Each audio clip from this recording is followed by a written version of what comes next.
Praise the Lord. பிரியமானவர்களே, ஆண்டவராகிய இயேசுவின் நாமத்திலே உங்களுக்கு அன்பின் வாழ்த்துக்கள். இன்றைக்கு என்னை சுற்றிலும் பொல்லாப்பு செய்கிற மனிதர்கள் பெருகி இருக்கிறார்கள் என்று பயப்படுறீங்களா? உலகமெங்கும் வாதை நோய்கள், கொள்ளை நோய்கள் பரவி சென்ற கொரோனா காலத்தில் அநேகர் மரித்து போனது போல மீண்டுமாக ஒரு கொள்ளை நோய் பரவி கொண்டிருக்கிறது என்று பயம், அச்சம் உங்களுக்குள்ள இருக்குதா? பயப்படாதீங்க. கர்த்தர் உங்களை பார்த்து சொல்லுகிறார், பொல்லாப்பு உங்களுக்கு நேரிடாது, வாதை உன் கூடாருக்கு அணுகாது என்று சங்கீதம் 91:10 சொல்லப்படுகிறது. ஆம் பிரியமான தெய்வ பிள்ளைய, பொல்லாப்பு என்றால் என்ன? தீங்கு செய்கிற மனிதர்களால் ஏற்படுகிற அபாயங்கள். அந்த அபாயங்கள் உங்கள் குடும்பத்தை அமைய ஸ்தோத்திரம் ஏதாகிலும் ஒன்று செய்து விடுமோ என்று சொல்லி பயப்படாதீங்க.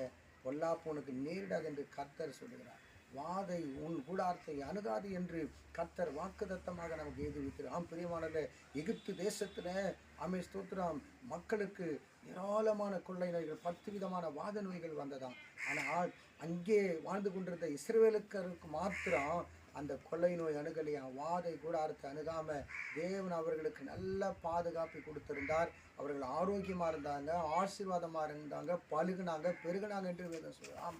உங்களை கூட தேவன் எவ்வளோ கொள்ளை நோய்கள் உலகத்தில் மக்களுக்கு அச்சத்தை கொடுத்து கொண்டிருந்தாலும் உங்களுக்கு அச்சமில்லாமல், பயமில்லாமல், ஆரோக்கியமாக, ஆசீர்வாதமாக இருக்க கர்த்தர். God bless you. கர்த்தருடைய ஆசீர்வாதம்.